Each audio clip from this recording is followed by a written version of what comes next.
So hello everyone, कैसे हैं आप सब? All good. आई होप सब कुछ बहुत बहुत बहुत अच्छा चल रहा होगा। आज रिजल्ट्स आए हैं और बहुत ज्यादा मिक्स्ड रिएक्शंस होने वाले हैं। जो लोग पास हुए हैं वो लोग ऑब्वियसली फाइनल्स की अपनी प्रिपरेशंस कर रहे होंगे। फाइनल वाले बच्चे फुल टू पार्टी मोड में होंगे कि अब तो अपनी जॉब लगने वाली है, अब हम भी बैठ के कमाने वाले हैं। ओके गाइस, ये वीडियो मैं स्पेशली लेके आया हूँ सीए इंटर के उन दोस्तों के लिए जिनके एग्जाम क्लियर नहीं हो पाए एंड उनको अब टेंशन हो रही है कि अमित भाई, हमने तो पास्ट अटेम्प्ट में सारे कोर्सेज प्रिपेयर लास्ट हिसाब से किए थे, अब न्यू कोर्सेज में क्या क्या चेंजेस आने वाले हैं। सब्जेक्ट्स की एक तो एग्जाम्शन को लेके अपने को इतनी टेंशन हो रही है कि मेरा कौन सा पेपर पहले एग्जाम था तो अब कौन सा पेपर एग्जाम होने वाला है, उसको लेके बहुत ज्यादा कंफ्यूजन है। मैंने आज ही बहुत ज्यादा मिक्स्ड रिएक्शंस, मिक्स्ड क्वेश्चंस और मिक्स्ड आंसर सुने हैं लोगों से। तो आज अपन इस बात से पर्दा उठाने वाले हैं कि हमारे पास कौन से सब्जेक्ट सीए इंटर में पहले थे, उनके रिस्पेक्टिव कौन से सब्जेक्ट आ गए हैं, कौन सा पेपर मेरा पहले अगर क्लियर है तो अब मुझे नहीं देना पड़ेगा और कैसे क्या क्या क्या क्राइटेरिया है। तो अपन स्टार्ट करें क्या? आ जाओ फटाफट से स्टार्ट करते हैं। बट स्टार्ट करने से पहले मेरे वो दोस्त जो सीए इंटर का एग्जाम्स क्लियर नहीं कर पाए, दोस्तों एक बात याद रखो, जो भगवान है ना, श्री कृष्ण जी ने साफ साफ कहा था कि हे पार्थ, मैं ही स्वयं भगवान हूं। इस दुनिया में अगर एक पत्ता भी हिल रहा है ना तो मेरी मर्जी से हिल रहा है, मेरी मर्जी के बिना कुछ नहीं होता। और एक बात और कही जाती है कि अगर खुद का मन का हो तो बहुत अच्छा, ना हो तो और भी अच्छा। क्यों? क्योंकि उसमें ऊपर वाले की मर्जी होती है। तो पता है गाइस, हो सकता है आपने बहुत अच्छी मेहनत करी हो, पूरी अपनी जान फूंक दी हो और स्टिल हमारा पेपर नहीं निकल पाया। कोई बात नहीं, पेपर क्या सिर्फ हार्डवर्क से निकलता है? नहीं, कई बार लक फैक्टर भी मैटर कर जाता है कि यार मैं प्रिपेयर्ड था पर जो चैप्टर मैंने छोड़ के गया था उसी से मोस्ट ऑफ द क्वेश्चंस आ गए। प्रिपरेशन अच्छी थी, एग्जाम के टाइम पे मैं बीमार पड़ गया। प्रिपरेशन अच्छी थी, एग्जाम के टाइम पे मैं ब्लैकआउट हो गया। मेरे साथ भी हो रखा है। मैंने ऑल इंडिया रैंक 1 के लिए प्रिपेयर किया था और रिजल्ट के टाइम पे मेरे पास होने के भी लाले पड़ रहे थे। तो मैं रैंक से सिर्फ कुछ नंबर्स पीछे रह गया, बट स्टिल डर तो था ना यार, कहाँ मैं ऑल इंडिया रैंक 1 की प्रिपेयर कर रहा था और कहाँ मैं कितने पे रह गया। तो गाइस, अगर पास ना हुए हो ना तो आज के दिन जैसा मैंने कहा है, रो लो, जितना रोना चाहो दिल खोल के उतना रो लो कि कल दोबारा को आंसू ना निकले, आंसू ये ना बोले कि भाई थोड़ी कसर अपनी रह रही है। तो रो लो, जितना रोना है आंसू बहा लो, बट कल से वापस उसी उम्मीद के साथ बैठना है कि तू, भाई तू तू मेरे से ना हुआ, तू मेरे से बड़ा हो रहा है क्या? तू मेरे से ऊपर जाएगा क्या? नहीं, तेरे को तोड़ेंगे। मांझी ने भी कहा था, दशरथ मांझी ने, पहाड़ को, इतने बड़े पहाड़ को, सोचो हम तो, वो कितना छोटा था, पहाड़ कितना बड़ा था। जब तक तोड़ेगा नहीं तब तक छोड़ेगा नहीं। ठीक है? तो इसी मोटिवेशन के साथ आप चाहो तो आज रो लो, कल का ब्रेक ले लो, अपना बेस्ट खाना खाओ और परसों से वापस से तैयारियां स्टार्ट करो। तो अभी फटाफट से अपन देखते हैं कि हमारे पास कौन से पेपर कहां पे एग्जाम चल रहे हैं। ओके, आइए। ओके गाइस, तो स्क्रीन विजिबल है क्या आप लोगों को? ये मेरी बेचारी प्यारी सी इमोजी, इसको हल्का सा ऊपर सेट कर। आजा भैया, डन, परफेक्ट। हाँ परफेक्ट, एक सेकेंड, आप लोगों को स्क्रीन विजिबल है? यस, परफेक्टली विजिबल है। अच्छा गाइस, सबसे पहले ना तो मैं ये जानता हूं कि कौन से सब्जेक्ट के सामने कौन सा सब्जेक्ट आया है। ओके, सबसे पहले हमारे पास पेपर अकाउंटिंग नाम का हुआ करता था ओल्ड कोर्स में। ओके, अब उसकी जगह पे पेपर आया है एडवांस अकाउंटिंग। ठीक है, डन। नेक्स्ट, पहले हमारे पास पेपर हुआ करता था लॉ और आज भी सेम पेपर है लॉ। Okay, done. पहले हमारे पास पेपर हुआ करता था कॉस्टिंग, आज भी पेपर है same to same costing. Okay, done. पहले हमारे पास पेपर हुआ करता था टैक्सेशन का और आज भी हमारे पास पेपर है टैक्सेशन का। ओके अमित भाई, पहले हमारे पास पेपर हुआ करता था एडवांस अकाउंट्स और अब क्या हुआ है, एडवांस अकाउंट्स और अकाउंट्स मिलके एक सब्जेक्ट बन चुके हैं जिसका नाम है एडवांस अकाउंटिंग। एक सेकेंड गाइस, या तो हमारे पास पहले दो पेपर होते थे, एक अकाउंटिंग ग्रुप 1 में, एक एडवांस अकाउंट ग्रुप 2 में। अब एक कंबाइंड पेपर हो गया है जिसका नाम है एडवांस अकाउंट्स। तो अमित भैया, क्या दोनों के सिलेबस मर्ज होके इतना मोटा हो गया क्या? नहीं यार, कुछ चैप्टर्स यहां से उठ के चले गए हैं सीए फाउंडेशन में, इसीलिए ऑलमोस्ट ऑलमोस्ट सिलेबस हल्का सा बड़ा है बट ज्यादा नहीं बड़ा। Done, done. पहले हमारे पास अगेन एक पेपर हुआ करता था ऑडिटिंग करके, और आज भी वही पेपर है ऑडिटिंग। पहले एक हमारे पास पेपर हुआ करता था EIS-SN नाम से, और अब वो पेपर जा चुका है। सही समझे, वो पेपर अब नहीं है हमारे पास। पहले पेपर हुआ करता था FME को करके, और इंस्टीट्यूट ने पता है क्या किया है, यहां से EIS को मारी गोली, यहां से इकोनॉमिक्स को मारी गोली, और FM और SM को जोड़ के एक पेपर कर दिया, और EIS और इको को बाहर कर दिया। ओके गाइस, तो मेरे पास FM पेपर है 50 मार्क्स का, और SM अगेन पेपर है 50 मार्क्स का। अब ध्यान से सुनना, वीडियो का मोस्ट इंपॉर्टेंट पार्ट है, जहां पे हम ये समझने वाले हैं कि कौन सा पेपर अगर मेरा एग्जाम्प्ट है तो नेक्स्ट मुझे क्या पेपर नहीं देना है। ओके, चलो स्टार्ट करते हैं। सबसे पहले हम एक काम करते हैं, ग्रुप वाइज बात करते हैं। ओके, चल रुको, इसको कॉपी करके अपन ले आते हैं ताकि अपने लिए बेनिफिशियल रहे एनालाइज करने में।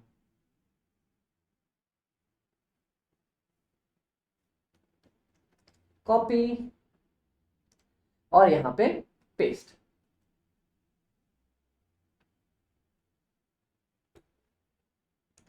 इस भाई साहब की तो उठा ले। भैया तुम दूर क्यों बैठे हो, तुम भी यहीं आ जाओ हमारे पास। चल, अच्छा गाइस, एक चीज समझना, अगर आपका ग्रुप 1 एग्जाम्प्ट है, ग्रुप 1 बोले तो अकाउंटिंग, लॉ, कॉस्ट और टैक्सेशन। ध्यान रखना, ग्रुप 1, अगर मेरा ग्रुप 1 एग्जाम्प्ट है तो मुझे एडवांस अकाउंट्स नहीं देना, लॉ नहीं देना, टैक्सेशन नहीं देना। मतलब उस समय का ग्रुप 1 अगर मेरा एग्जाम्प्ट है तो इस समय का भी मेरा ग्रुप 1 पूरा का पूरा एग्जाम्प्ट हो जाएगा। ठीक है अमित भाई, पर एक बात बताओ अपने को। कौन सी बात? पूछो ना यार, मेरे से जो पूछना चाहो वो पूछो। अमित भाई, हमारे पास एक पेपर पहले हुआ करता था कॉस्टिंग नाम से। हाँ, हुआ करता था ना, यहां पे। वो अब उठ के मेरे पास सेकंड ग्रुप में आ गया है। तो क्या अगर मेरा ग्रुप 1 पूरा क्लियर है तो क्या एडवांस अकाउंट्स तो समझ में आया नहीं देना, लॉ समझ में आया नहीं देना, टैक्स समझ में आया नहीं देना, तो क्या सेकंड ग्रुप का कॉस्ट भी नहीं देना? जी हाँ, सेकंड ग्रुप का कॉस्ट भी हमें नहीं देना। फर्स्ट ग्रुप तो मेरा एग्जाम्प्ट हुआ ही हुआ, और मेरा कॉस्टिंग भी साथ साथ एग्जाम्प्ट हो गया। तो ध्यान रखो, अगर मेरा ग्रुप 1 एग्जाम्प्ट है तो मुझे ओल्ड कोर्स में, तो नए कोर्स में ग्रुप 1 नहीं देना, सेकंड ग्रुप का कॉस्टिंग का पेपर नहीं देना। और कई लोग ये भी कंफ्यूज करेंगे, अमित भाई मेरा ग्रुप क्लियर है लेकिन मेरे को कॉस्टिंग में एग्जेम्पशन नहीं थी, 85 नंबर थे, क्या तब भी मेरे को कॉस्ट नहीं देना? अरे मेरे भाई, मैंने क्या बोला, अगर आपका ग्रुप 1 क्लियर है, भले ही लॉ में आपको 40 ही नंबर क्यों ना हो, आपको नए कोर्स में ग्रुप 1 भी नहीं देना और कॉस्टिंग का पेपर भी नहीं देना। तो सबसे पहली बात मैं आपको लिखवा दूं, if group 1 of old course is clear, you don't have to give group 1 in new course and costing of group 2 in new course. Done क्या गाइस? कॉस्टिंग भी आपको देने की कोई जरूरत नहीं है। ओके, चलो अब एक बात बताओ, अगर मैं सेकंड ग्रुप की बात करूं, ग्रुप 1 अपन ने पूरा अच्छे से समझ लिया। हाँ अमित भाई समझ लिया, तो आ जाओ फटाफट से ग्रुप 2 के ऊपर आ जाते हैं।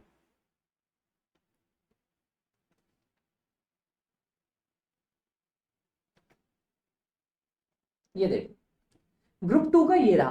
अब अगर मैं सेकंड ग्रुप 2 की बात करूं तो अपने को यहां पे क्या देखना है, अगर अपना ग्रुप 2 पूरा का पूरा ओल्ड कोर्स में क्लियर था, सबसे पहले तो वो सिनेरियो पकड़ते हैं। मैंने कौन कौन से पेपर क्लियर किए होंगे?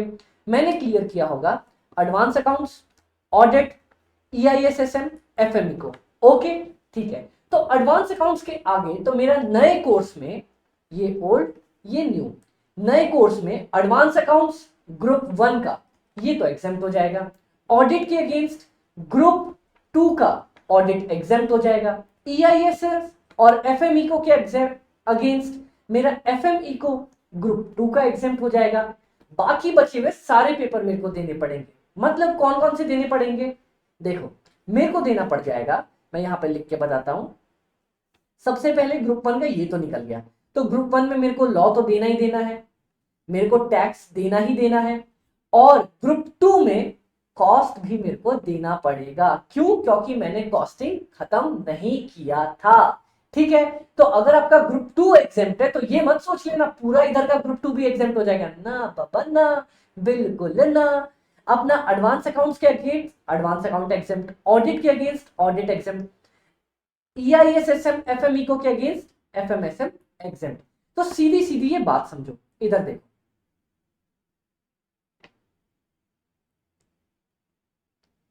ये देख लो गाइस, ये विजिबल है क्या आपको?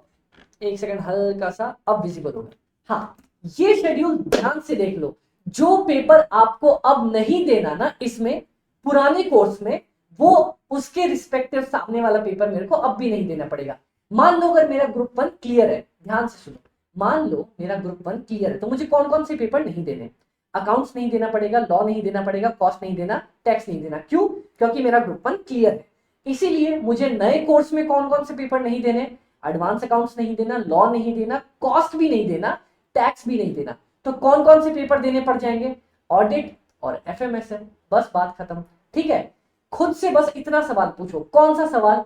कि मेरा पिछले बार जो पेपर था उसमें से कौन कौन से पेपर मेरे को नहीं देने, और जो नहीं देने उसके रिस्पेक्टिव सामने वाला पेपर भी मुझे अब नहीं देना पड़ेगा। अब सुनो मेरी बात, अब जितना कॉम्बिनेशन बिठाना चाहो बिठा लो। कोई मेरे को बोलेगा कि अमित भाई मेरा ग्रुप 2 क्लियर था। आपका ग्रुप 2 क्लियर था मतलब आपको अब एडवांस अकाउंट्स नहीं देना, ऑडिट नहीं देना, EISSM और FME को नहीं देना था पिछले ग्रुप में, पिछले कोर्स में, क्योंकि आपका ग्रुप 2 क्लियर था। तो मेरे को नए कोर्स में क्या क्या नहीं देना होगा? एडवांस के सामने एडवांस नहीं देना, ऑडिट के सामने ऑडिट नहीं देना, इन दोनों के सामने FMSM नहीं देना। तो मुझे देना क्या क्या पड़ेगा? लॉ, कॉस्ट और टैक्स। कोई मेरे से पूछेगा अमित भाई मेरे पहले ना ग्रुप 2 क्लियर था और फर्स्ट ग्रुप में मेरा कॉस्ट एग्जेम्प्ट चल रहा था, तो मतलब अब आपको ये पेपर और ये भी नहीं देना, सिर्फ लॉ और टैक्स दे के चलना। तो खुद से एक सवाल पूछो, पहला, मेरा ओल्ड कोर्स में मुझे कौन सा पेपर अब नहीं देना था? मतलब आपने या तो पास कर लिया या एग्जाम्प्ट हो गया। ठीक है, और उसी के सामने वाला पेपर आपको अब भी नए कोर्स में नहीं देना पड़ेगा। जैसा कॉम्बिनेशन बिठाना चाहो वैसा बिठाओ, और स्टिल अगर समझ में ना आए तो आपका अमित भाई आपके पास है ना। ठीक है गाइस, चलो ऑल द वेरी बेस्ट। पर एक बात मुझसे प्रॉमिस करके जाओ कि अगर कभी भी आपको टेंशन लगे, आप मेरे को पिंग कर लोगे और हिम्मत नहीं हारोगे। आज के दिन जितना रोना है रो लो, कल के दिन जितना अच्छा खाना है खाना खा लो, उसके बाद खुद को मोटिवेट करो, खुद को तैयार करो और पहुंचो। क्यों? क्योंकि मैं तीसरे दिन से, परसों से फुल फोकस के साथ पढ़ाई करने वाला हूं। तो मेरे सी एंटर के buddies all the very best. अच्छे से पढ़ाई करना, और कभी भी कोई भी डाउट लगे अपने अमित भाई को पिंग करना। Okay guys, bye bye, take care.